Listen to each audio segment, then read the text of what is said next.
Hey everybody, how's everybody doing? Let me just do one quick thing here. All right, there we go. Hi. Welcome folks. Happy Thursday. Hope everybody's doing well. Finally had a nice day today. Was out in the sun. So we went from snow to sun in about 2 weeks time. So it's pretty cool. So tonight I have an old friend, a good friend, buddy that hasn't been on for a long time. We were just catching up. You guys all know who he is. He's part of the community and a good friend. So here he is. Without further ado, we have Chris. Hello. How you doing, man? Good. Thanks for having me on, man. No worries. No worries.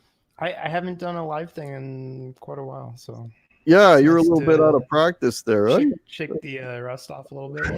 Yeah. Yeah, exactly. Yeah. So let me just say hello to some of the folks. You had a few people in here already. We're up to 20 already. That's just kind of cool. Hey, Waleed, how are you? Hank Hill is in here. The Dogpa. Nice to see you. There's my buddy Bruce, Garden of Fort. Thanks for doing that, Bruce. Appreciate it. Randy Crooks is in here. Welcome, Randy. Jack the Rabbit is here. Hank Hill. Hey, Mitch, how are you? There's Gary. Nice to see you. Gurr is in here. Jimmy Biter, welcome. Jeff Miller. There's my buddy Brian. How are you? Hey, Cheddar's in here. Hey, Cheddar. Hope you're doing well, man. Edwin Crane, welcome. And there's my first jump of the night. And hey, there's Danny West. Hola. This is a new name to the channel. Welcome. Barsman is here. Nice to see you. Hope everyone's doing well. And Marco's images just popped in. All right, cool, man. Hope everybody's doing well. So, and there's another new name, Coyote Stardust. Welcome. Folks, if you're new to the channel, please like and subscribe. Much appreciated. And there's Why Not and Tim Seymour popped in. Awesome. I recognize a couple of those names from Discord. Coyote, what's up? Hey, guys. Welcome. So we were talking off air. So you've been real busy, apparently. What's going on, man? Just work, unfortunately. I'm super behind on guitar reviews. I think I have like 5 to do, which is really bad. Usually there was a while where one would come in, I would do the video that weekend, I'd try to sell another one, and I was kind of parody. But right.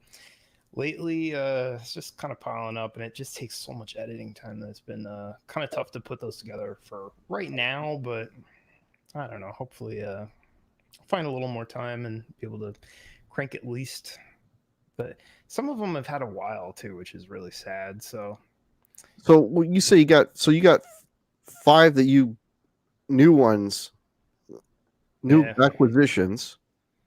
Yeah, like the Shabbat that I've had a long time and never did a video on that. Shabbat.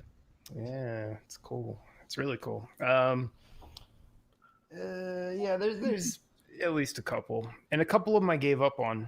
I had a comparison that needed some work, and I ended up just getting rid of it instead of doing the video.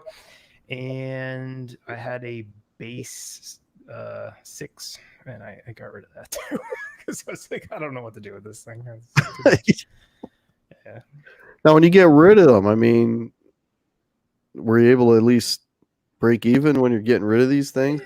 Not to use them? Close enough, yeah. As long as it's not a total loss. Well, okay. What's funny is I like what you're naming your videos now. It's like guitars I'm not going to buy. Yeah. Well, I think many people recommended you should name it that anyways, because I wasn't buying guitar every single video. And I was like, well, the bummer with that is, a lot of times I'll go through and just talk about the guitars.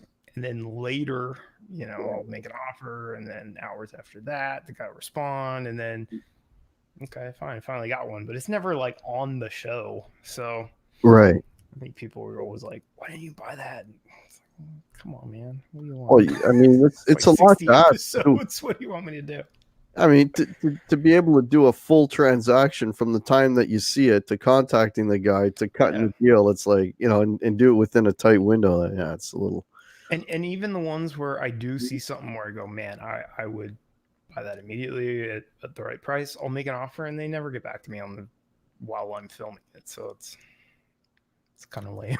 Yeah, So yeah, yeah, just fix it, rename it. yeah, yeah. Shouldn't be Well, buying anything or right just now, anyways.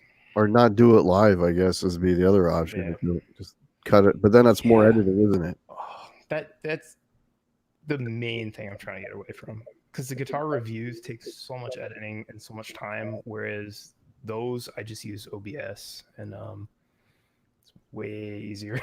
It Yeah, takes like 20 minutes instead of 10 hours, so yeah, yeah. big Well, difference. your video. I mean, when you do the review, I mean, man, you're getting in there. You got the great video quality because I mean that's paramount because you're trying to show off frets and fretboard Yeah. material and all that kind of stuff. Or if there's flaws, like you're able to get right in there and You show know, that. the one thing though that I feel bad about is sometimes it looks worse than it is, because it's so zoomed in that when I go to edit it, it's stuff I couldn't even see with my eye. Like, um, forget which guitar it was recently that I did a really close like thing of the frets. And Mhm. just from the lens, I was like, "Oh, there's a little tool mark there," and I was like, "That's not fair." I couldn't tell at all. So you can't really knock anybody for that, but I'm still kind of struggling to get it just right. Like I feel like it's either overexposed or underexposed or something. But What do you like what are you using when you're doing those uptight close shots? So I have a GH5, Ah, and it has a fluid head on it, so that's how you get a nice pan. So it's nice and smooth. oh, nice. And that's this thing, and that kind of allows for that. And then this is a new lens I just got that is going to be more for like FaceTime stuff because it's very wide and very shallow, so that'll be cool. But usually for the zoom stuff I have this is a Leica 12 to 60, so it's like a little nice zoom lens, and that's been pretty much all I've used for quite a while. When I first got started, I just used like a little tiny I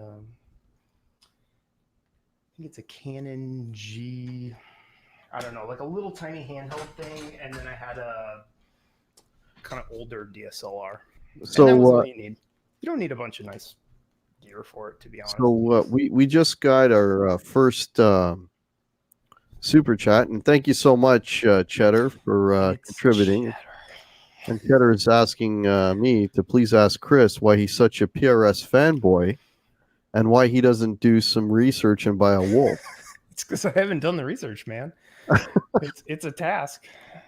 It's an inside joke that it's a often received comment.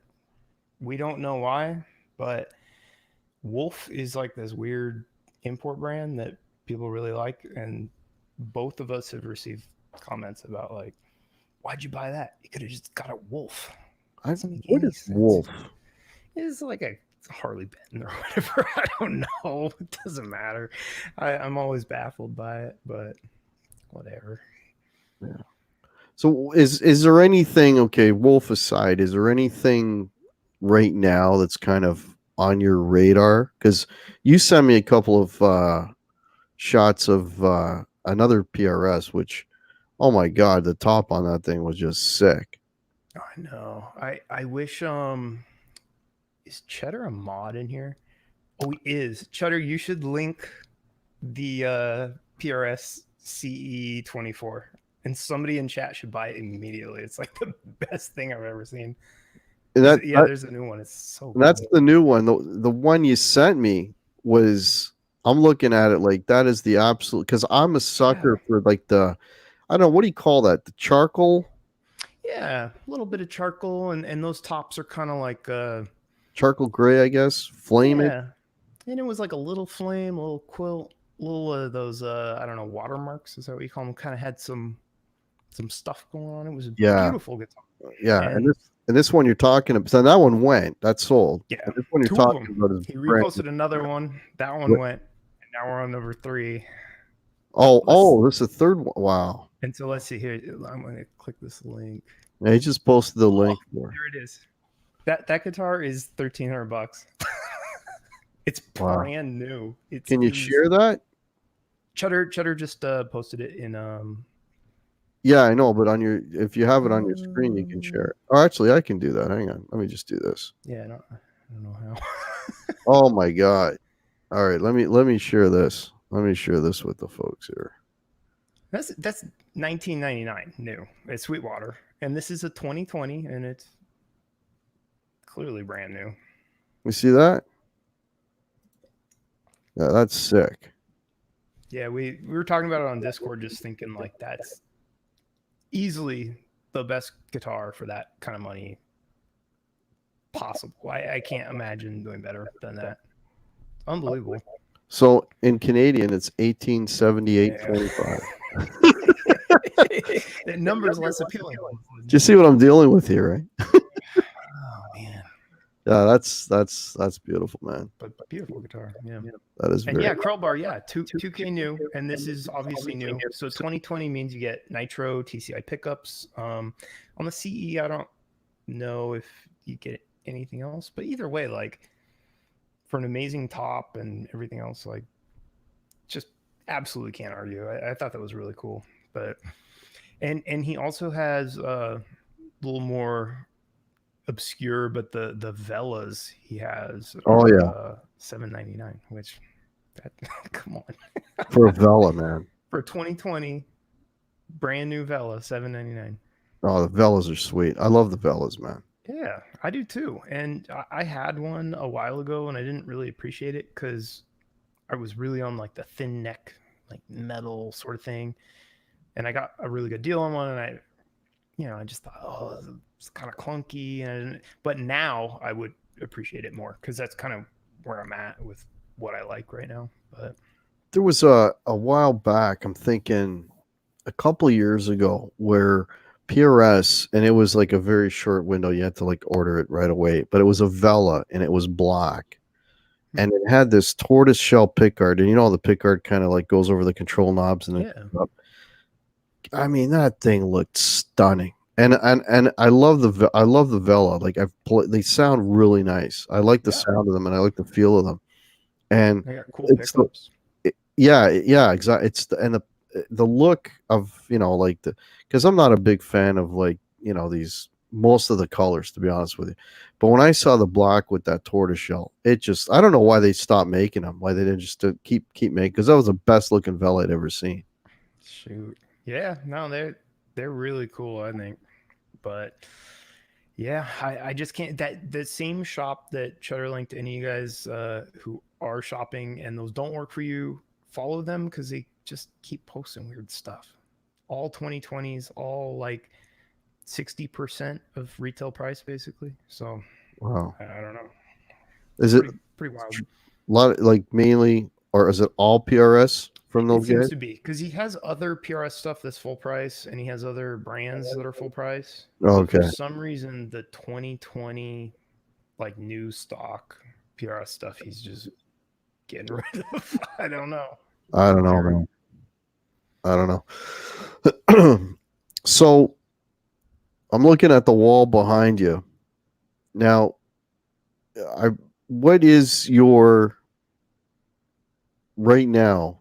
Because you said you had 12 good guitars and then you had 7 yucky ones, right? Yeah, something like that. Something like that.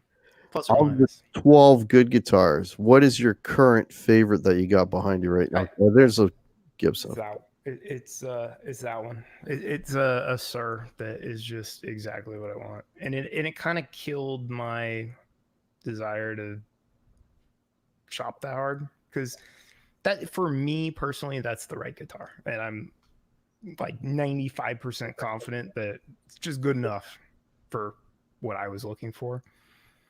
And it's just it's super comfortable. It's got a neck I love.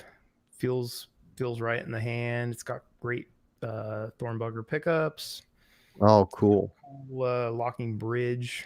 Now, It's Thornbuckers, do they come standard on those, or on some models they're standard, right? yeah, so they're standard on the Pete Thorne signature model, Of obviously, course, and right. then I think so. Mine specifically was like a run from a guitar store, so they had ordered whatever 10 of them, and I think it's just an option on anything that's semi-custom or store ordered that you Right. can get that, because that run had a couple weird things like a roasted body and a blower switch and a couple other kind of odd, non super standard features, and then a really cool roasted neck, which is like insane. It's like a roasted flame neck, and it's mind blowing looking. And Right. I will show you let's see if my headphones can reach. I don't think they can. Almost. Need an extension cable, and then my hair gets out of my headphones there. It's my quarantine hair. It's really long. Yeah, everybody's got quarantine here. It's so good. Oh, that's ridiculous. But so this guitar, since I bought it, has just been like, it's just what I want. It's got a cool neck. It's like a perfect carve. It doesn't have any weird stuff on it. It's light. It's perfect. So I know it's kind of boring, but this is just kind of like, okay. Everything else is just extra, I guess. Yeah, well, I mean, if it plays and feels and sounds the way you expect it to sound, like And I kind of knew that was coming, because you'll recall I really liked that other Sur that I had with like the green coming through the black. that was I'm not a big fan of that usually, but on that one particular, it looked really cool actually. It was a cool guitar. That was a very cool guitar. And I still have that. And I thought, this guitar, if it just had a couple little different features, then it'd be perfect. And I saw this one and I went, oh, that's the exact thing I was thinking of. And yeah, so this is great. I still play the R9. I've actually been playing that Shabbat more than I expected, because it's like a weird jazz Telemaster. I don't know, jazz. Yeah, let's. I'll show it to you. It's basically a parallel universe style, because it's Jazzmaster pickups, Teleshape. Didn't Shabbat work with somebody else and then they went on their own? Am I mistaken? He designed the original Friedman guitars. That's it. Okay. Yeah, and so that's similar. It feels kind of the same. It's a Friedman. It's a Friedman, but right. Yeah, just a couple different little tweaks, and Friedmans have their own pickups, and those pickups are great. So I don't think you can just say, oh well, if you like Friedman, just buy a Shabbat. You kind of depends on what you're looking for, but since that one had unique pickups and was kind of weird, I was like, oh, that'll be fun, and it sounds really cool. Oh, cool. And I'll let me grab it. All right, and while Chris is grabbing that, let me say hello to a few more people that came on, that joined us. Fruitcake Tony is here. Danny West is here. Zach Thong, welcome. Bam is in here. James Severin, nice to see you. Don, hey Don, how are you? Weedy Guitar Studio, Krell Bar, Six String Brian, Marco's Images, Mark Dillon, welcome everybody. Bam Ozzy's in here. Hey Bam, nice to see you. Mark Dillon, okay, sorry, go ahead. Just gotta say hi to everybody. I'm looking at the list too. Paul Lou just joined us. Hey Paul. Oh sweet. What's up, Paul? Yeah, so it's basically a vintage T-body. It's very close, but obviously he came up with, for example, the pick guard is, I think, identical to a Friedman. It's because he came up with it, so not taking away from him. Right. But so this is kind of a weird one. This is a custom. It's a Lion, I believe, and on this one you got two. I think they're Loller Jazzmaster pickups, and then this is a Mastery bridge, which is super cool. I don't know if my camera's gonna focus, but it's Here, let such a me feature you. Hang on. such a smooth, like, it's a really good feeling bridge. It's smooth on your hand. This part just works really well. It's and then you got like these beautiful mother of pearl inlays on there. It's a really cool guitar. So It's that, I mean, the got a thing little is with thing on there. those style bridges, I mean, is it usable? Is that whammy usable, or does it immediately take you out of tune? It doesn't take you out of tune at all on this one, and Wow. it's got a lot of I guess what travel or something. So basically, if you did that on a regular bridge, that's a lot. Yeah. Whereas this one, you can really just kind of it's not as like drastic, Right. Right. so it's easier to get kind of a more fluid Tremolo thing. effect. Yeah. Yeah, and I think it just sounds good. It's a little needs a little oil in there, I think. But the only weird part on this kind of bridge, you get a lot of this stuff. So I don't know. Let's see, I have a pick. But if you really like, I don't know if you're gonna hear that like trail off after you're done playing. There's a little of that coming through. But yeah, I guess you would hear that more like through an app, right? well, you hear it in person a lot. It might be a slight issue, but I just like kind of the I don't know. It's a cool, like, it just gives you something to do. I'm not good at it. I don't know how it works, but it's fun. I like the way he did his version of the. I guess he created the original Friedman headstock thing with the bottom. I would suppose so. Oops. Kind of mimic that pretty closely. And yeah, so I think it's probably inspired by. Yeah. And the only difference is this has a nitro neck that's like a full nitro. It's not like Friedman does, where they just grind that stuff off of there. Right. And then, Right. Nitro body with some light checking on it. I don't think it's real because there's not much, so I think it's just some little razor blade stuff. But it's extremely light relic compared to this. Just looks like a little old, maybe. Right. Right. And you get binding on the neck. Looking guitar, man.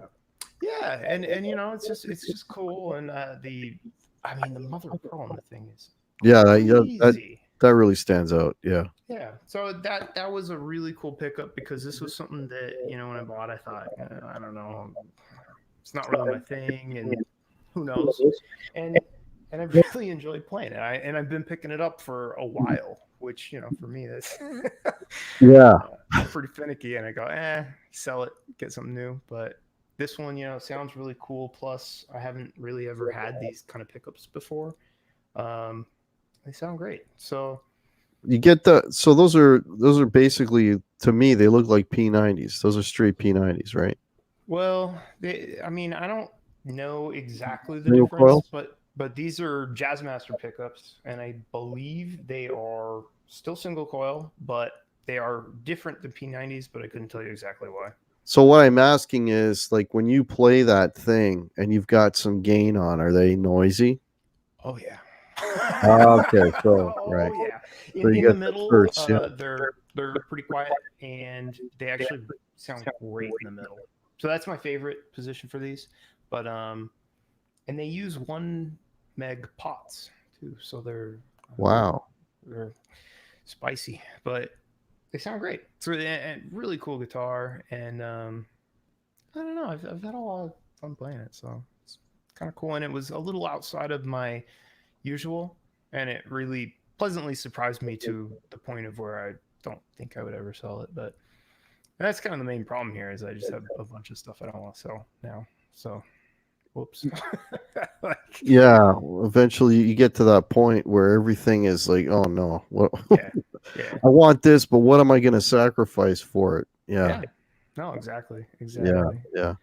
So we were talking off air. I think the folks will get a kick out of this because I've never heard of this. But we were talking off air about a guitar. So Chris put together a guitar kit, right? He bought a guitar, put it together. It was a Tele, I believe, right? You were saying? Okay, so the full story is I saw a neck on Reverb that I wanted. And then a guy in Discord said, "Hey, I have a Tele body that I'll trade you for this other guitar." And I went, I could put those together, get a new guitar. And so I went for it. But basically, because this guy had already like assembled, his body was done, had the pickups, control, everything was sorted on it. Right. So I thought, how hard could it be? Take a neck, put it on a body. Right. Done. Easy, right? Turns out there's a little more to it than that, but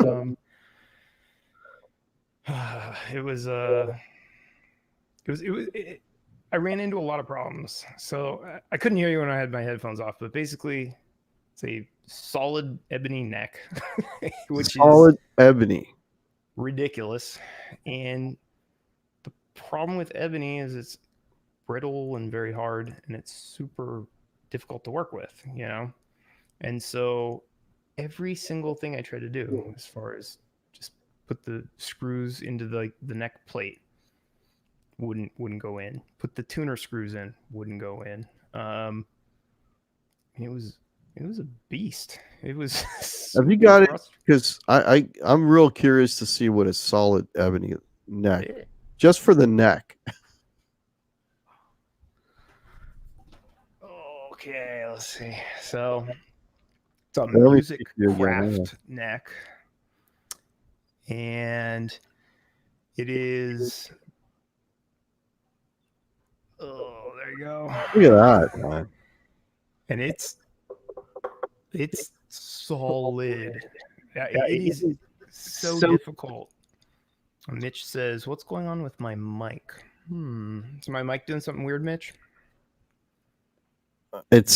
I'm not hearing it on this end, so I don't know. Let me know in the chat if we're sounding okay, or if Chris specifically sounding okay. See if this is in tune. There you go. Sort of. So, anyways, Steve from Discord traded me this, which is a thin line. It's a lacewood top. I don't know. Would this qualify? I believe this is still called a semi-hollow, but it is hollow on this side too. So I don't know what you're going to call that. Well, if it's got a block down the center, which it has to, because you got pickups on there, then it would be considered a semi-hollow. Yeah. But because of that, even with the neck, which is not super light, it's like 5 3/4 pounds. So weighs nothing. And it was a fun project, but I just ran into a lot of little things like, I bought the wrong tuners. It didn't fit this hole, and I couldn't get any of the screws in, and the fret, it had fret sprout all the way on both sides, so I had to clean all that up. So I learned a lot working on it, but it was cool, and the body's pretty neat. It's not the best looking body in the world because the lacewood is kind of odd looking. It's kind of splotchy, but it's got a nitro finish. It's got some checking and relicking on it, and really nice and light. And it's super loud, unplugged, which is cool. Yeah, well, it's semi-hollow. So the folks in the chat are saying, Chris, that your mic is a little bit low, and there's echo at times, which I guess we can't worry about it. Echo, here's louder. Echo is you, but you still getting echo? I'm not, but hang on. I'm pretty sure I turned the audio. Yeah, audio processing is on. So, and I don't have headphones to throw on, so we're just gonna have to rough it. So yeah, this thing's it was a fun project, and thankfully somebody did most of the body work for me. So really, I just had to get the neck on there straight. And how's it sound with the pickups and all that? These are just kind of standard Texas Specials, is that what they're called? It's just like a Fender bridge and pickup setup. It's nothing super fancy, but it sounds good. It sounds like, regular Telly. The only thing that they changed is there's a cool feature where there's four spots instead of three, and all the way down is some kind of combination where they're kind of noise canceling, have a little humbucker sound. They're cool. And it was, it's fun to just sit and work on something. It's kind of relaxing, to be honest. Just sitting and like cleaning up the frets for hours. The special pickups are, I like those pickups a lot. Yeah, I thought they sounded great. Yeah. It's fun. It's oddly light. It's very weird because you'd think ebony would be a super heavy neck, but like a bad balance on it, right? It's probably not great. Yeah, well, because the ebony would be heavy and the body was light. It actually isn't. Look at that. How do you? What's the best way to test? Maybe like this. No, not that bad. Yeah, it's not bad. Yeah, hey Bruce, thanks so much for the super chat, buddy. What's up, Bruce? Yeah, glad you like the picks. Cool. Oh, nice. Yeah. Those picks are fun. I like those. Are you aware of the Dava picks? Yeah, I was using them for a while and I like them. I'm kind of I switch it up with the picks. I never land on anything, but I like these the grippy Jazz 3 Dunlops. Yeah. And then Max Grip. And then I go back to just a regular plain whatever the most normal like Tortex pick is, and then I have the Dava picks and I have some other ones. And it's not to spend a lot of time on picks, but I was like yourself. Actually, no, I was pretty much always Jazz 3s, like forever Jazz 3s. I still have one here somewhere. Oh, here, right here. There's you're on right there. You're I was really, because I like the grip on them too, right? And I hold my picks so like very little, if anything, sticks out. But then I think it was my brother introduced me to these ones. Thanks, Jeff Miller. You got to put yourself back on the stream. It's just me on. Sorry. Or whatever. I'm watching. Yeah, I'm showing out of pity. Yeah. You can tell I've been doing this for a while, right? So anyway, this is a topic. But so I got the JDs. Anyways, I was on these for the longest time, and then my brother introduced me to the Davas, and I've never stopped with the Davas. And the reason I like them, I mean, other than they got the sort of the rubber handle on them, is by moving them in and out like that, you're changing the stiffness of the pick. Yeah. Right. So it's like, if I'm just hitting chords, I'll back off, and then when I want to, do some real, some picking, and I don't want that motion, I just kind of bring it in. So it's like two picks in one. Yeah. Whereas the Jazz 3s it's stiff. There's no way you're getting like a big strum out of it that doesn't sound like you're using a hardcore pick, but that can sound pretty good. It depends on what you're going for, but. So appreciate that, Jeff. I'll I'll have to do the headphones. Oh, that's funny. Headphones, they save a lot of worry on a live stream. You know what? I don't like this having things on. I mean, I've got the earbuds, which I guess I could have tried that. Next show. Okay. Try the open ones, because like I can hear through these. It doesn't. They're not like. Right. Like, can't hear anything through those at all. Right. Whereas the open ones, you can. I can hear if somebody's at the door or my phone's ringing or something like that. So I like these a lot more. Right. Yeah. So I wanted you to show that guitar for no other reason other than the fact that it's got a solid ebony neck, because I don't know, maybe people have seen that out there, but I've never seen solid ebony pick, or a That's neck, I should say. that's why I was so excited. I saw it on Reverb and I thought, that's too expensive. And then like 3 or 4 months later, the guy emailed me and said, "Hey, you made a really bad offer a long time ago on this. You willing to still make that offer?" And it's like, yeah, I'll remake my bad offer. So Right. he was From your generous. experience, I guess we know why we don't see a lot of solid ebony necks, because you can't work with them.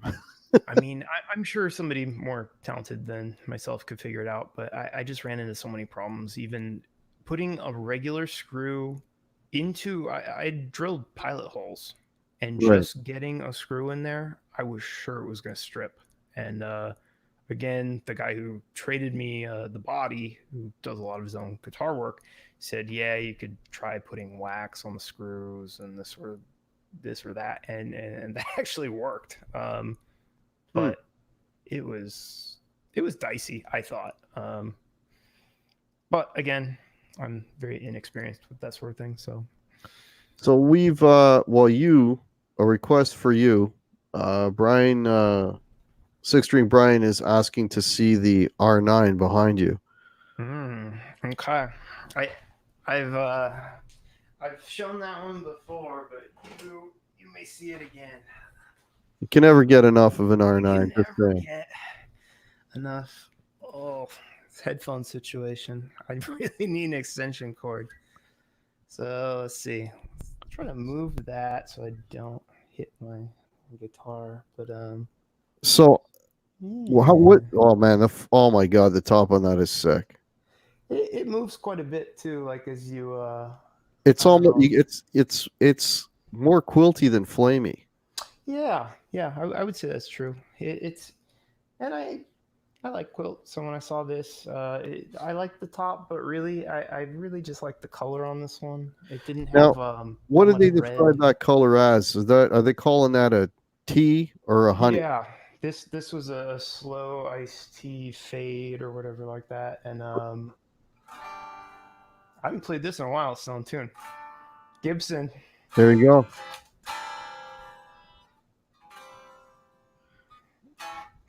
So that is a 60th anniversary, right? 59. Yeah, so I was actually talking to Cheddar about this the other day because I was wondering if they were still making this spec guitar after this year. So this one says 2019. I don't really know exactly when this was made, but I bought it a while ago. And so maybe they don't have the little thing anymore. It just says Gibson Custom Shop. But we both were thinking you can get this pretty much exact thing from Gibson for the same price right now, which is cool. Well, we were basically all the right specs, right? I was telling you, there's a guy selling one of those, 60th anniversary locally, and the guy wants $7,900 for that guitar. Yeah. Canadian, mind you. So it's like $1.25 US, but still. That's insane. I got a comment recently saying, somebody was like, "Hey, I want to buy that for what you paid," and I checked Reverb and they're kind of gone. So I don't know, but I would think any of like the main guitar stores that offer deals on them would probably swing you a similar price, but I haven't really heard of the new whatever they're making right now. I don't know what that is or called or how you search for it, because I don't know if they've changed the naming conventions or if you could just type 2020 R9. Yeah. Because I never shopped for one again after buying this one. Yeah, you got the holy grail there, man. So Steve Foley, and welcome to the channel, Steve Foley. Steve Foley is the guy who traded me that red guitar body we just saw. Oh, cool. He's a very cool guy. Cool. Steve, welcome to the channel. If you like what you see, please like and subscribe. I was gonna so what Steve was saying actually in the comments is he was saying so I don't know if you're aware of this, but the ROs, which is the 60s reissue, right? They have 3 versions of it, and they have 3 slightly different neck profiles. And version 1, Steve's saying, is basically an R9. Interesting. Because there's a version 1. I think, if I'm not mistaken, as the versions increase, so like a V1 is like the thickest neck, and then a V2 is slightly thinner, and then a V3 is sort of like a what they would call their slim taper neck. So I think it kind of works that way. But so the version 1 would be the most approximate thicker neck as that one. Yeah. Oh, you're back on hidden mode. He's trying to dodge the video. I know. I don't want to be seen. All right, I'm back. Oh, this cable. Nightmare. God. I know. So it's weird that they have different necks on that one, but not the other ones, right? Well, I guess my thinking is that was maybe a transition year. So Steve says basically, so I'm correct in my assumption, but I guess it was a transition year, so the neck profile maybe changed throughout the course of the year. So because it's the anniversary, they wanted to be historically accurate. Yeah, yeah. So they have the 3 types of necks, and yeah. That's cool. So, but you really haven't seen anything worth going after. Oh, I have. There, right? Oh, you have? I got, but keep in mind, I got like 3 strikes against me, right? And they're all because I'm Canadian. So it's a heavy burden. Number 1 is our dollar is like hovering around 70 cents US. That's strike 1. Strike 2 is anything that I bring in from the US, I got to pay 13% sales tax on. Yep. And strike 3 is the shipping is going to be a little more because I'm coming probably, over the border. Even if it's like a border town, they'll still charge me more because it's coming into Canada. Is there an import tax different than sales tax, or okay? So 13%, or no? Because of the, I did research on this recently actually because I was wondering the same thing. So because of the North American Free Trade Agreement, I'm not paying duties on anything that's U.S. made. All right. So all I'm paying is the province. So basically, the government wants anything you buy here, you're going to pay 13% sales tax on. Sure. So so basically what they're saying is even though you're not buying it here, you're buying it there, we still want our 13%. Yeah. Right. So and then there's brokerage fees too. Actually, sorry, there's 4 strikes. Yeah, because if I bring it over on UPS or one of these services, because I mean, if I was to spend that kind of money on a guitar, I sure as shit wouldn't want to trust the post office to deliver it. I'd want UPS, and insured and all that kind of stuff. Well, there's brokerage fees too, which I believe the last time I did the math, it worked out to like $80. Ooh. On top. So it's extreme. So you just keep getting hit over and over. Basically. Oh yeah. It's like that's a shame. It's crazy, man. It's like bend over. Like here we go. Yeah. So it looks like well, I guess it depends. If it's coming from here, shipping's gonna be like, well, you gotta insure it too. So it's like $200 realistically. And then you got to pay 13%. 13% of 7,000 Canadian dollars. Right. And then $90 for brokerage. Yeah, around that. Yeah. Yeah. It's impossible. Bad, man. I can't. It's really bad. So a guy would have to sell. For me to stay within like, say 5,500 Canadian, the guy would literally have to sell the guitar for about $3,000, right?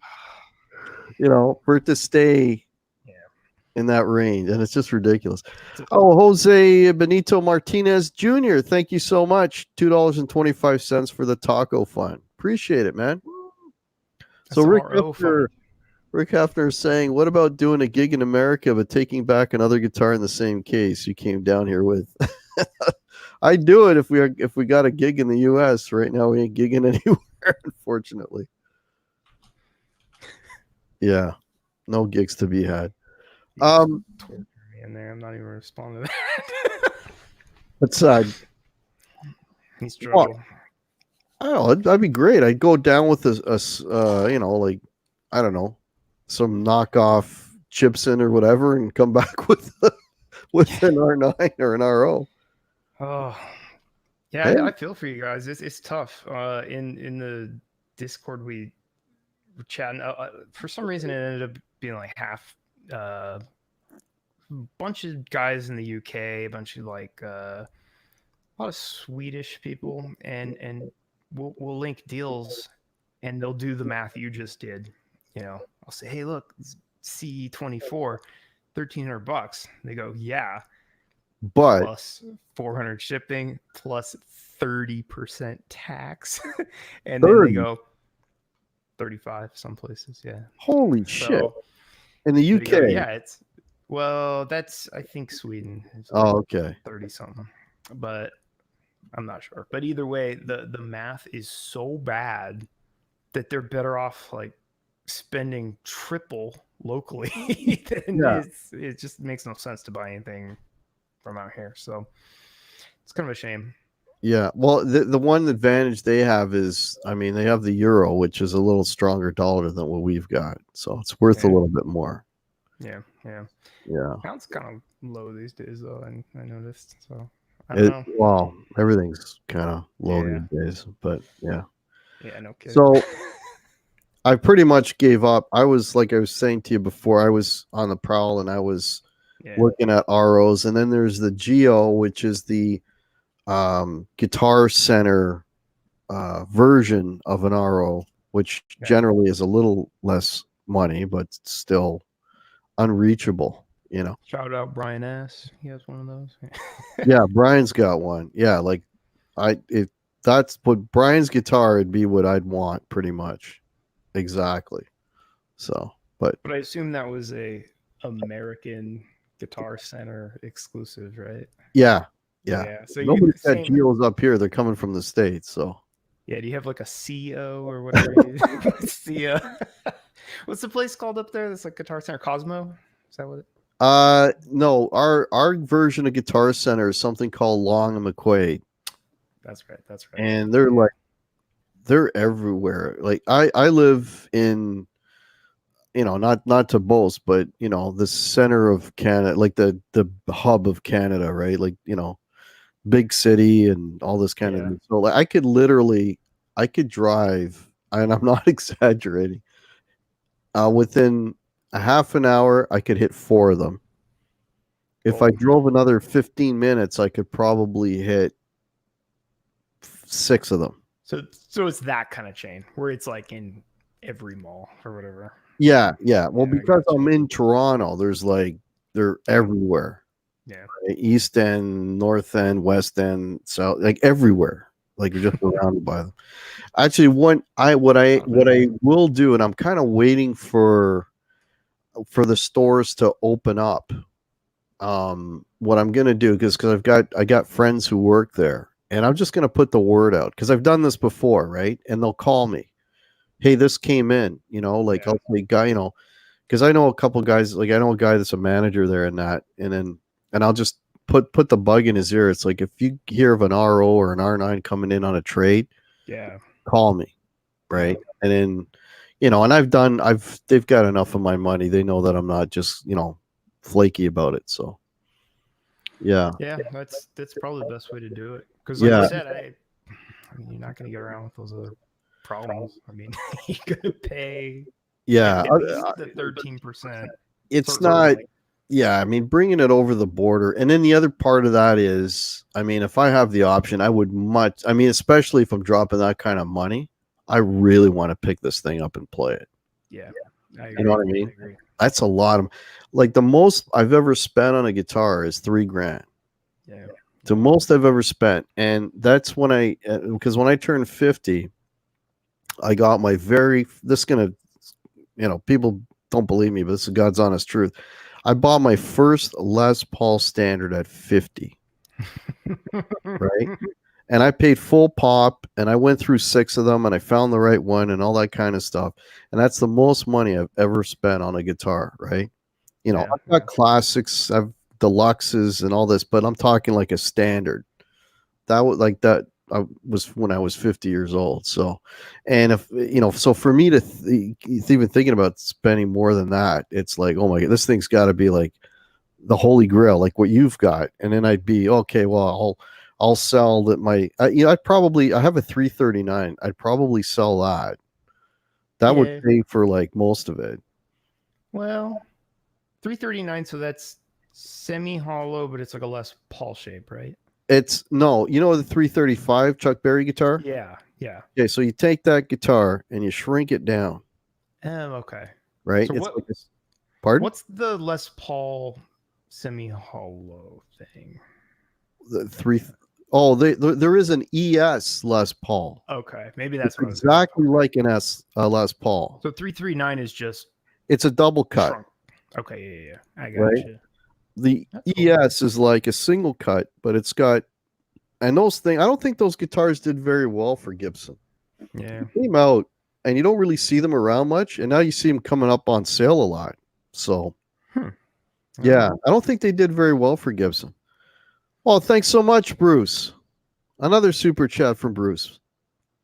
Appreciate it, man. Thanks, Bruce. Yeah. Steve and Bam Mozzie and Cheddar are I'm being cyberbullied in chat. We got to get we got to put the hammer on these guys, or what? They're not behaving themselves? Cheddar, ban yourself. Yeah. Yep. Self quarantine yourself. So Mitch Heyman is saying he bought his first Les Paul Standard when he turned 63. So I got him beat by 20 years. Yeah, get ahead of the game, man. There you go. So it's funny. What are you using now for, like, for your videos when you're playing in that? Like, what are you're I lost your audio. Can anybody else hear him?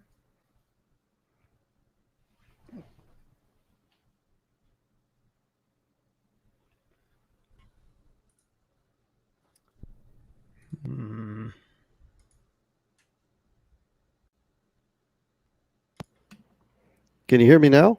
Yes. All right. Oh, it was on my end. Okay. Oh, what I was going to ask you was, what are you using now for amps? Because you went and you bought an amp, didn't you? Yeah. So was it Friedman you got? Yeah, I got a Friedman JJ Junior. Oh man, those are sweet. 20 water. Yes. 20, yeah. 15. No. Yeah. 20 watt. Cool little head. Oh, they're awesome. XLR out, which can go straight into the mixer, which is great. That's what I was going to ask you. So you're using that. Do you ever plug that into a cab, or is that just always right into your mixer? It has a cab, but my office is pretty small, and I found a cab in here is kind of like getting blasted. It's like really kind of abrasive. Whereas if I take it downstairs and it's a little more open room, it sounds so good down there. But in here, I just run it straight in, and it sounds pretty good. And I bought a couple pedals. I'm not a big pedal guy. I don't really. So that's it. So when you're doing your demos and stuff, you're literally just playing that head into your mixer using the onboard drives and all that. I don't know if I've used it in that many videos. Like 98% of my videos are just an Axe-Fx straight in. But okay, I've probably used the Friedman once or twice. All right. But I'm still working on getting it kind of dialed in and getting it to sound. I was having a lot of trouble with getting the volume right. Like, even though it would sound fine and the levels would be fine and the mixer would look good, I'd hit record and then it would just be super quiet. And so that's my fault. I just don't know what I'm doing. But the Axe-Fx is so easy that it's,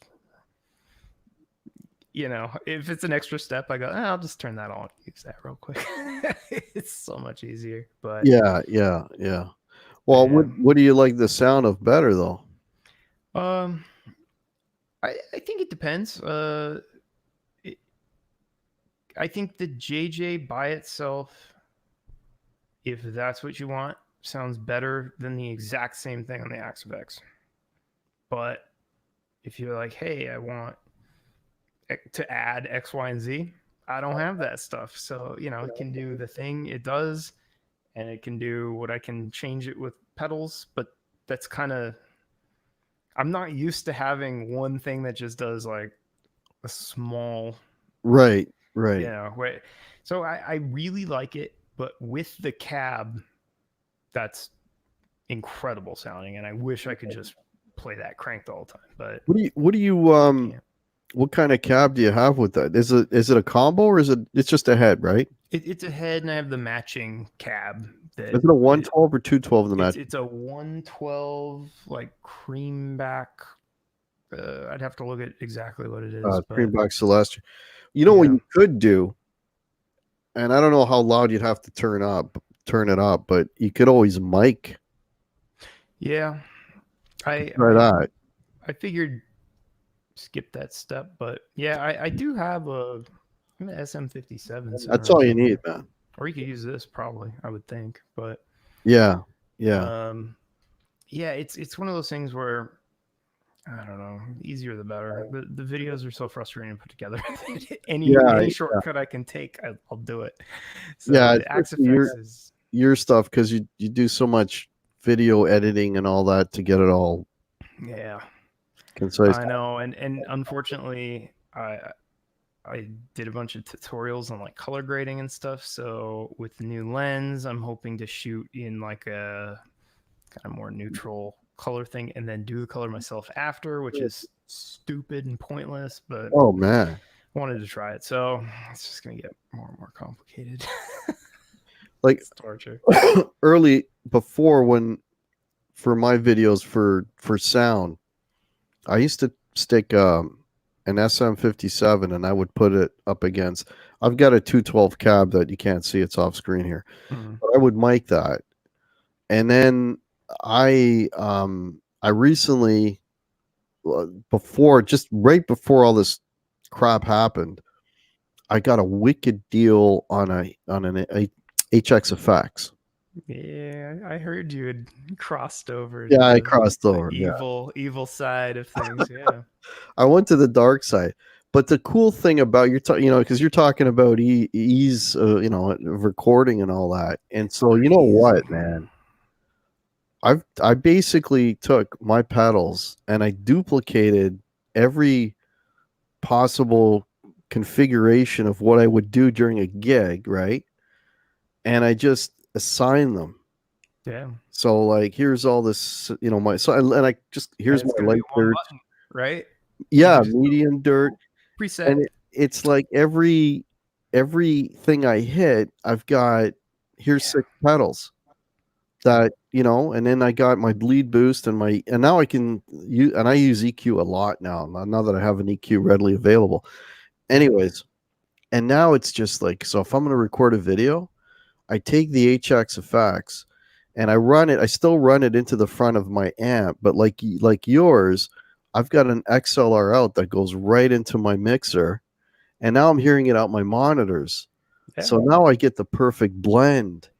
Yeah, you know what I mean? Easy. And it's just so much easier, man. And if you wanted to pump it in when you're doing a stream, it's probably 10,000 times easier. Oh yeah.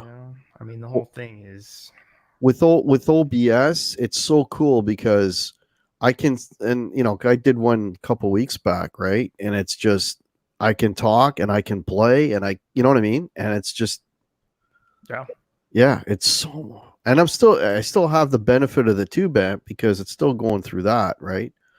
Because one thing with the HX Effects, I don't know if you're familiar with that unit or not. It's not like a Helix that has, an Helix, so you can go XLR right into a mixer, right? Yeah. So this still needs an amp. It needs an amp to boost the signal. So, but I tell you, I was saying you off air. So next Tuesday, I get to be in a studio, back to my rehearsal studio with humans, and play music. And I mean, I'm pumped about it for a couple of reasons. One is because I'm playing with humans in the studio. But the second one is it's the first time that I've actually taken this thing to a rehearsal. Cool. Yeah. And run it through. And when I'll be running this through a Marshall head and a 412 cab, and I'm dying to hear what it's gonna sound. Yeah. No, that'll be awesome. And yeah, man. It's slippery slope though. Next you'll be thinking, hey, what if every one of these presets had a different amp? And then No. Well, that now I'd have to go full blown Helix to do that. Yeah. Oh man, and it's this, like, I kid you not, it's like that big. Yeah. It just they're gonna throw it in a backpack. Built into guitar soon, probably. I mean, there's the new. I haven't been following it, but Axe-Fx has a new pedal that I think is a stripped down Axe-Fx 3.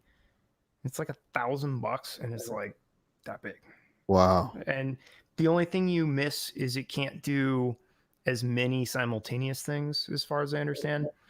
Right. It does plenty, like more than most humans need. So I don't know if that's got on the Axe-Fx, because I don't know that much about it, but you've got cap sims in there too, and IRs and all that stuff, don't you? Oh yeah. You have all that, yeah. See, and probably the pedal you're talking about won't have that stuff. It sounds to me like it's going to be what this is, which is all the effects without the cab sims and the, mind you, it's funny because I have IRs in this, but they're kind of useless. Yeah. Right, because you need the cab to go with it, right? So, but that's probably what it is. You're going to have all those programmable sounds in that little box, in that little package. Oh, that's great. No, that'll be fun. It's good to check it out in person, blast it, see if it actually holds up. The only thing I got to figure out is I need a wah, though. I got to figure out, because there's a thing in there. There's a wah, and I just need a controller. And I got an old volume pedal. I don't know if that'll work, but anyways, that's. Yeah, I don't know how that. I ran into that before too, where I had like a MIDI floorboard, but I needed some kind of wah thing, and I forget how I solved it. And then I gave up, and I was like, or just never use a wah. Yeah. Yeah, I need a wah. I got to figure that one out. So. Yeah. So we've been going for a little over an hour. Are you still good? You want to go for a little while longer? We got like 48 people in here. If anyone's got any questions, man, please pop them in. I haven't been focusing too much on the chat, but I'll keep more. I've been trying to read it a little bit, mostly just being beaten up. Hey, Metalhead Hippies here with us, Dwight Bailey. Yeah, if you guys have any questions, please pop them in and we'll check it out. I just saw one actually.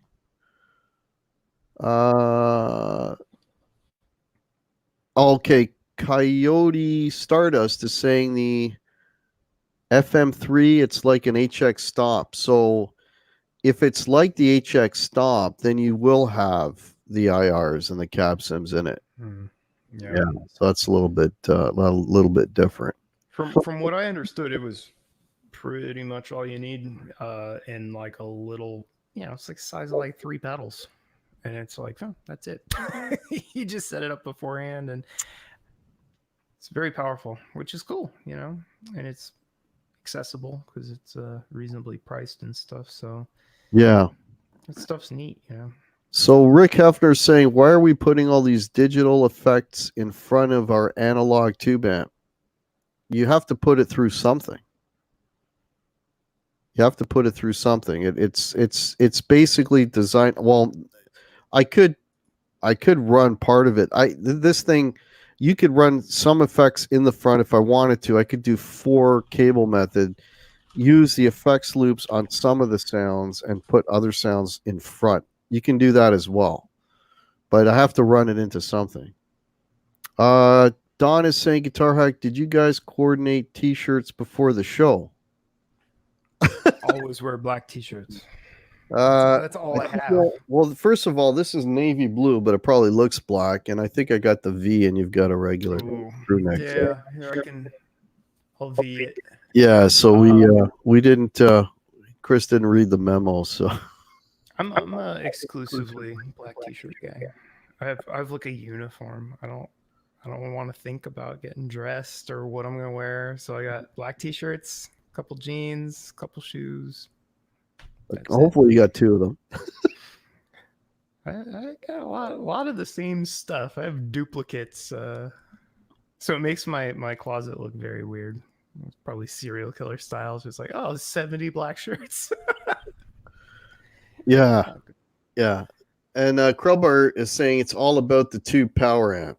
Yeah, it's still running through it too. It sounds good, man. I was in anticipation of rehearsing with my band on Tuesday. I went through a bunch of songs, and I ran the HX effects into the amp instead of into the mixer, so I could hear coming out of the speakers.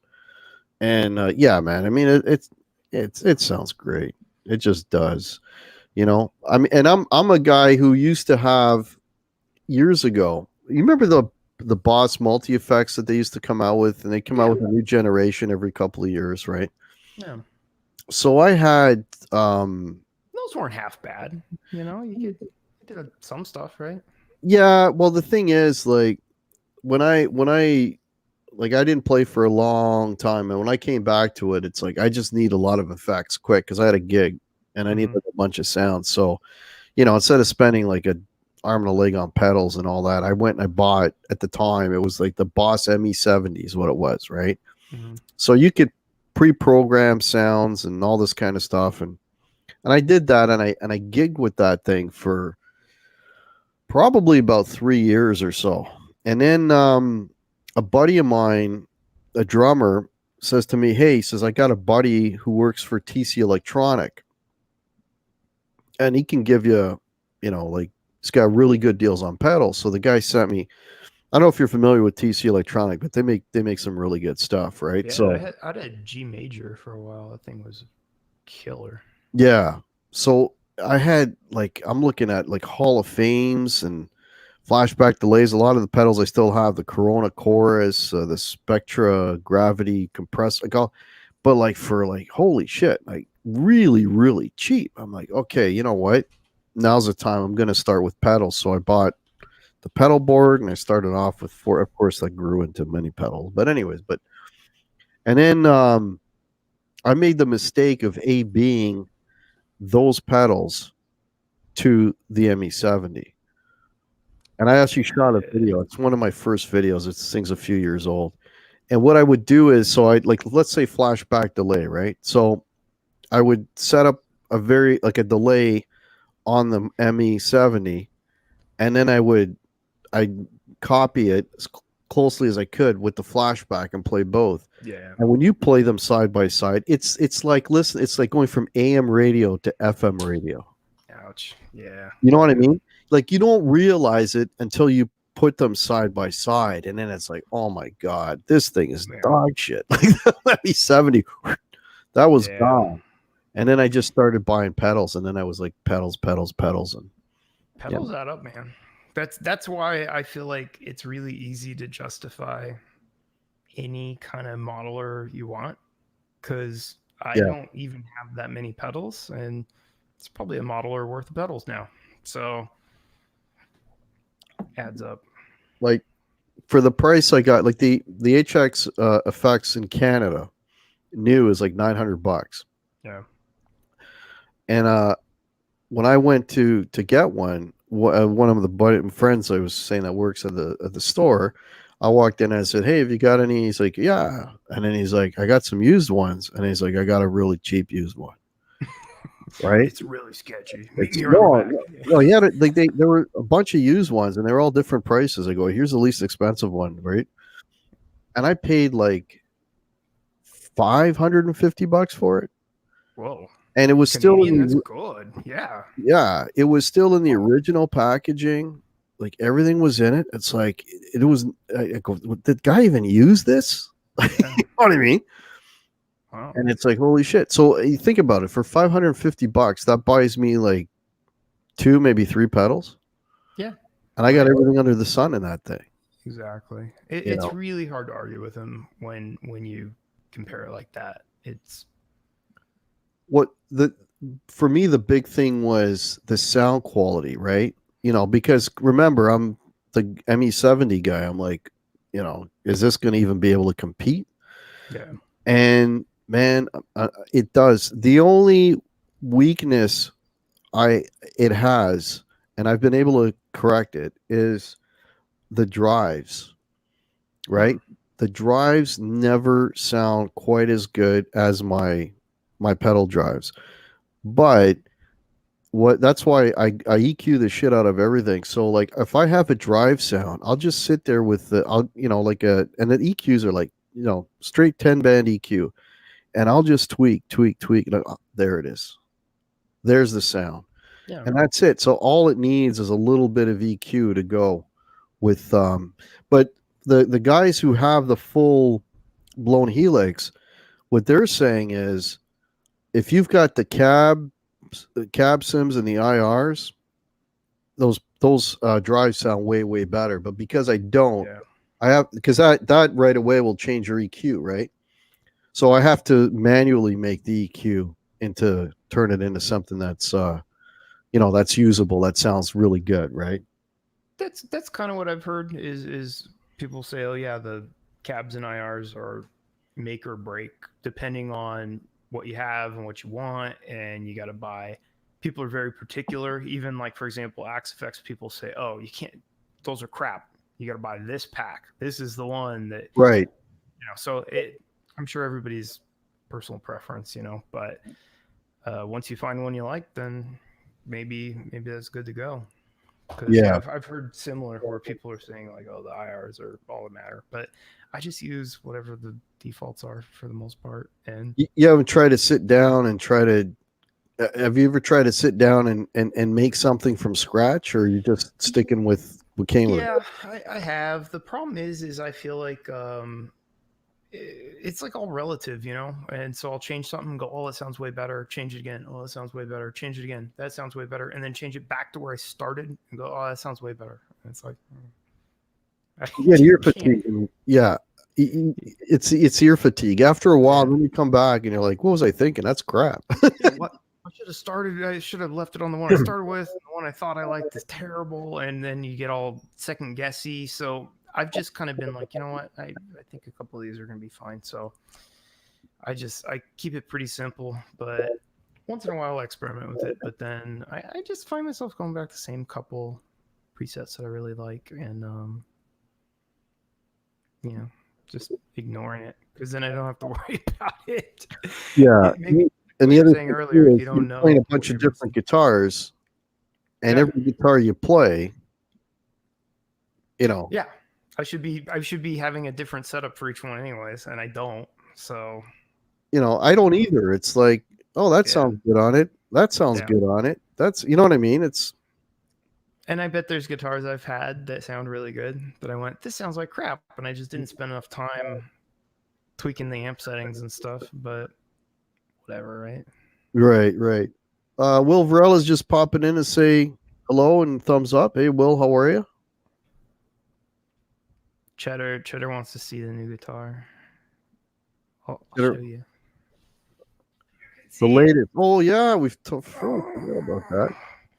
There it is. Look at that ugly font. That's how you know it's something weird. It is a custom 24 Let with me show this one again. hilarious bare knuckle pickups in it, which is kind of How's the weird. clean on that? There is So no clean. these are bare knuckle war pigs, Oh and my they god. are 23K ohms. It's like legitimately devil a hot pickup. It's insanity mode.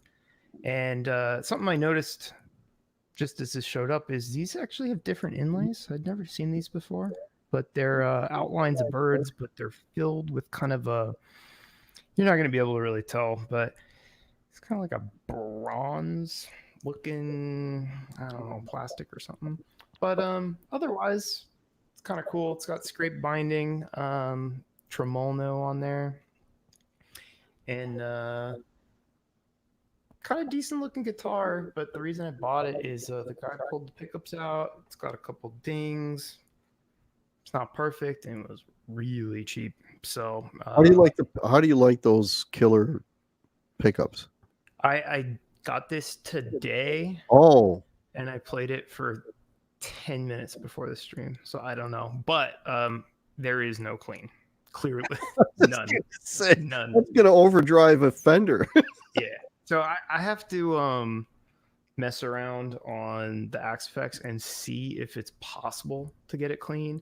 But the Friedman clean that I usually use, which is clean, definitely not clean. Definitely not. Not even close. So yeah.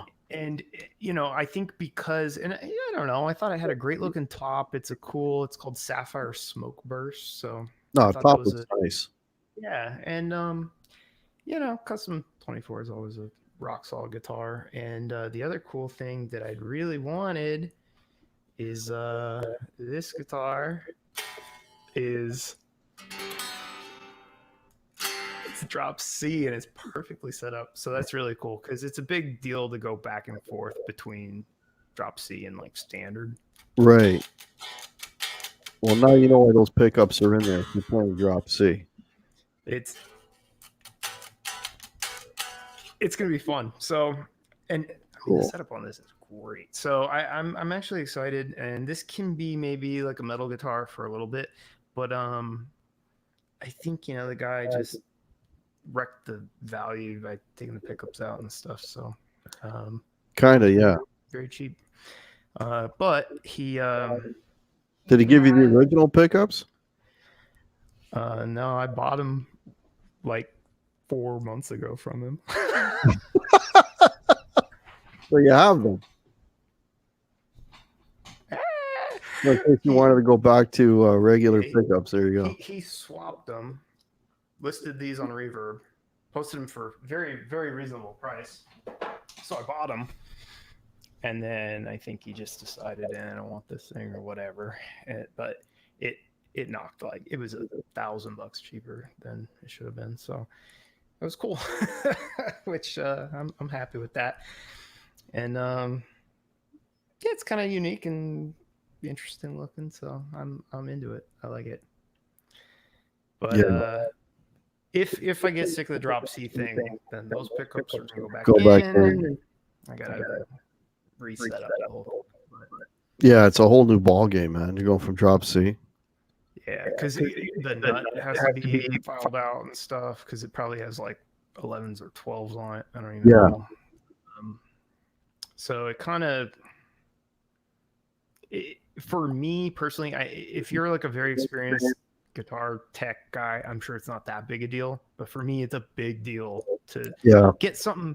I mean, you can like drop C a guitar and just kind of fumble around on it. But to have something like that that's like really dialed in, somebody clearly did a good job setting that up. Right. It's like built for that, which is cool. So Cheddar says, I'm sure you can play drop C in 8515s. Yeah, you probably can. It's going to be a little flubby. Flubby, yeah. So Tone Boner is saying there's an R8 custom shop Canadian edition, 3,500 in Quebec. If that it's the C8 we were talking about. Yeah, I need an R9. That's my problem. I can't play an R8. If I could play an R8, they're like so much cheaper, Yeah. Like, the problem is it's got to be an R9 or more preferably an RO. Yeah. So the R9 neck is not super small. So well, I have one guitar that has the R9, the 59 neck. Okay. And surprisingly, I'm okay with it. I actually like playing that guitar a lot, right? So I can go that but that's my limit, right? Anything bigger, because I've got like I got ditch digger hands, right? So I can't, like a bat, I just can't do it. I don't have the hand for it. So yeah. 8515s work in drop C too. I mean, I'm sure they do, but drop C also has so much gain, and you're usually playing weird chords, and it helps to have those really articulate, like Yes. rough pickups. Like for example, custom buckers sound awesome, and you play metal on them. But if you're trying to play something super modern, it's not the right tool for the job. But Yeah. it doesn't mean you can't. I'm sure you Well, can. that's exactly it. I mean, if you're gonna play something that is tuned down that low, you really need a big freak, like what was that, 23K or something? I mean that's absurd. I Something didn't ridiculous. think they went that high, but apparently that's what they are. They're like ceramic Yeah, gift pickups. I don't you know. want like a big magnet to pick up all that string vibration and translate that into an amp, and that's why it's overdriving your amp. Oh yeah. Because it's, I mean, you're getting so much induced voltage, and it's like the amp's like, oh man, I'm just gonna break up. I can't take it. Right? Yeah, I'm Literally. excited to. I'm gonna check it out after this stream and see if I can, if there's a clean, and if not, I don't care. It doesn't need one.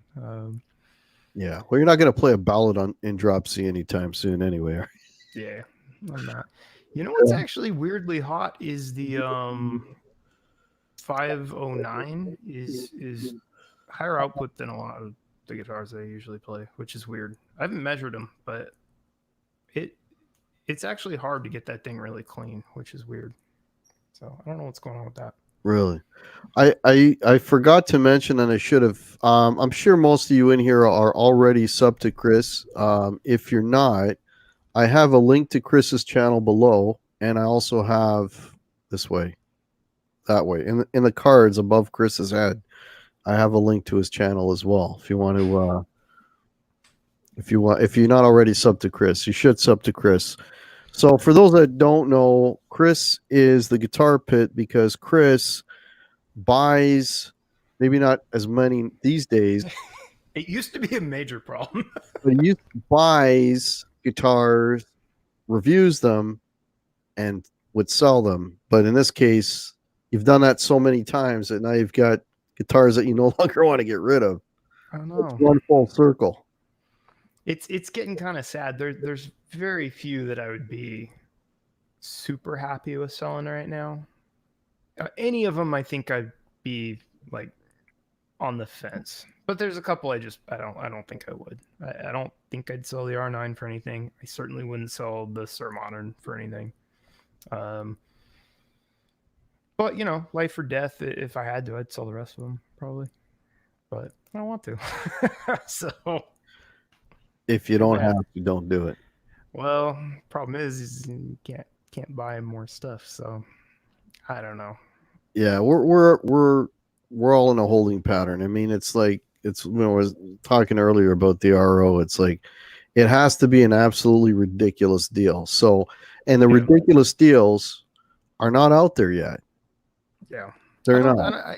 They'll be there eventually, but that's the only reason I bought this PRS is I went, that's a crazy deal because one, it's $1,000 too cheap, and two, I have pickups that I know are going to go in there, and three, if I wanted to sell the pickups in there, it's pretty easy to sell a bare knuckles. So I thought that's a win-win, you know, and otherwise I wouldn't have bought it because I was trying to be on good behavior, but you know. Whoops. Yeah, that's you. There is a trem on that guitar too, right? The PRS. Yeah. Yeah, there is, but it has the tremolo. Like it's. Have you seen those? Basically, it attaches to where one of the screws are, and then. What I'm getting at is, can you do any of the whammy stuff with that? Not right now. You can't. So yeah, because it basically locks into the. I don't know if you can see it. So it's holding the block. Solid. Okay, it's blocked. Okay, but it's reversible. So right now, nothing. But there's a little screw right here that if you just twist it, it becomes floating again. So it's a cool system. But that'd be a hell. I guess it's not really a good thing to do because the string tension is so much on that. Good point. I don't know. You know what I mean? Because Some- do they put whammies on drop C guitars? I don't know. I mean, it would probably just sound like mush. I don't really know. I guess so. You know, if you're playing a solo, I've seen like those technical metal bands that those guys all play like Jacksons and Kiesels and stuff and drop C, and they use the whammy a little bit, but you know, they kind of alternate between really heavy rhythm and then. But I don't know, it looks kind of nice and evil. I'm kind of pleased with it, and it's cool. It's got a couple dings and stuff. It's like I don't care about dings. So Metalhead Hippie is asking if you have any original jams that he can use on his Sunday show. That's a question for you. Well, Metalhead Hippie, I've had some videos that he was kind enough to show on his show. So yeah, but yeah, your playing is basically more demo of the guitars that you're showing at that point, right? Yeah, I usually just steal some riffs from some song I just heard and that is in my head at the moment, which is why a lot of my videos, people will be like, why'd you have all like Ween songs? And it's like, I don't know, if I had on like 3 minutes before I hit record. So it's just like, sorry. But yeah, I haven't really sat and like wrote a bunch of music. I'd like to eventually, but I feel like I got a lot of like music theory to learn. So that's kind of my next goal. But I've just been so busy that I've not gotten to it. But that would be the logical next step because my music theory is really bad. So yeah, I would like to work on that. Well, that's something you definitely have to set time aside for, and if you don't, there's really no point because you'll learn it and then you don't see it for a week and two, and you're back. That's what's going on. Is I'll do it and I'll learn quite a bit in a day, and then by the time I get back to it, I'm just like, I have no idea what I was doing at all. Yeah. So it's got to be like homework. You got to be like, okay, 7 p.m. get to work. So yeah, exactly. That's exactly what it is. Yeah. Bam Ozzy's saying if you lower the tuning, you lower the tension. Yeah. But then it gets floppy, so you just keep putting bigger and bigger strings on there until you're playing. I mean, that's a big E. I don't know what that thing is, but it's a big. phone cable is what it is. They're so big that this guitar is louder unplugged than a lot of guitars, just because it's like they're so big. You probably play like slap bass on them almost. Yeah, I could put bass on that. Yeah. All right, so we're at the 9:30 point. If I'm just gonna have a quick boo at the chat here, see if anyone has any last minute questions. And I want to take this opportunity to thank everybody for checking out the Hack Show Thursday. You guys rock. Really, really appreciate it. If you're not already subbed to the channel, please. Actually, I'm very close to 1,200, so that would be great. Hell yeah! Congrats. I'm like 1190. I got a couple this afternoon out of the blue, so I'm like 1197 now. So I'm like that close. Anyway, that'd be like 3 fake accounts going. Come on, get it together, chat. Yeah, all the fake accounts. And if you're not subbed to Chris, please sub to Chris. Again, the link's below, up in the cards. If you want to support the Hack channel, I have links below for merch. I've got coffee cups, t-shirts. Well, I guess hoodies. It's getting warmer now, but there's hoodies there and all kinds of stuff. Have a look at that. There's also a PayPal down there as well. That would help. And I do Instagram and Facebook. So I got a Guitar Hack group, which is kind of cool. People share some really cool stuff on that. So all the links for all that stuff is below. And Hippie said I hit it.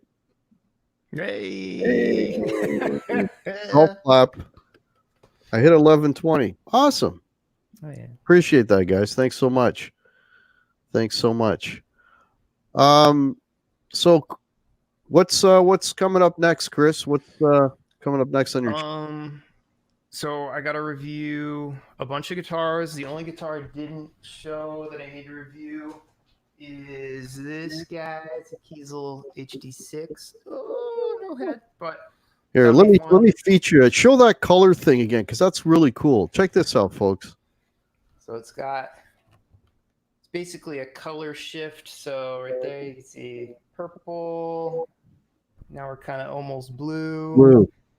And it kind of just goes all the way around like that, and kind of goes from purple to blue. That's cool, man. Yeah, it's cool look. It's got Kiesel's new single coils, roasted neck, big block inlays. If you're bad at guitar like me and you need them to play, it's cool. I really like this, and it's kind of light and it's fun. So I got to review this. I got to review 2 PRSs, a Shabbat, and I guess that's it. Or maybe that horrible telly I made, but whatever.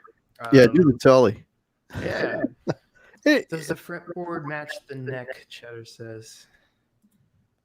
Yes, it does. Kieselgate. Oh, my headphone cable. Your head's gonna pop off. Yeah. Oh God, it's horrible. Why would this cable is like 4 feet long? It's terrible. But yeah, I think that's it. I'd like to put those together. I eventually would like to do some amp stuff, but I got to learn a little bit more about how to get those recorded properly. But I'd really like to, do, hey, here's a mic'd JJ, here's an XLR, and here's like a Friedman BE on XFX, but do like the AB thing.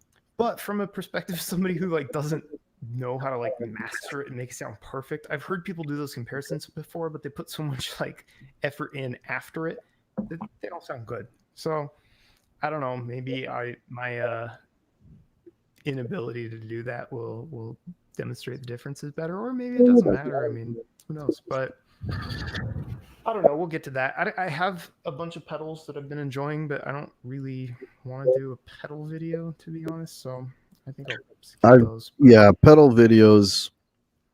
Yeah. I still have a pedal video that I was supposed to do like 3 months ago, and I'm not even gonna bother. Yeah, I get that. I mean, if it's like a brand new unique pedal that everybody's trying to see, I get it. But yes. To be like, hey, have you heard of this Klon? Like, no, it's like, hey, I got this great new tube screamer. Want to check it out? Yeah, like I just got a Archer. Yeah, there's 10,000 videos on it. Yeah, exactly. It doesn't matter. So yeah, we'll see. But I think that's it. Other than that, I don't have any big plans. I'm just cruising and posting content when I can. Cool. Yeah. Cool. Yeah, so thanks so much for coming on the show. Appreciate it. Just hang on for a second. Oh, also, I would be remiss not to mention that the Live Wires show with yours truly and Brian S. and Dave, Monday nights, 9 p.m. Got another killer show coming up. Check that out as well. And if you're not subbed to the Live Wires, please like and subscribe. All right. Want to thank everybody. Good night. Have a great weekend. I may do something Saturday night. I'm not sure. It all depends on how the day goes and everything. But we'll see. If not, I will catch you on the Live Wires on Monday night. All right, everybody. Have a great evening. Thanks for watching, and I will catch y'all soon.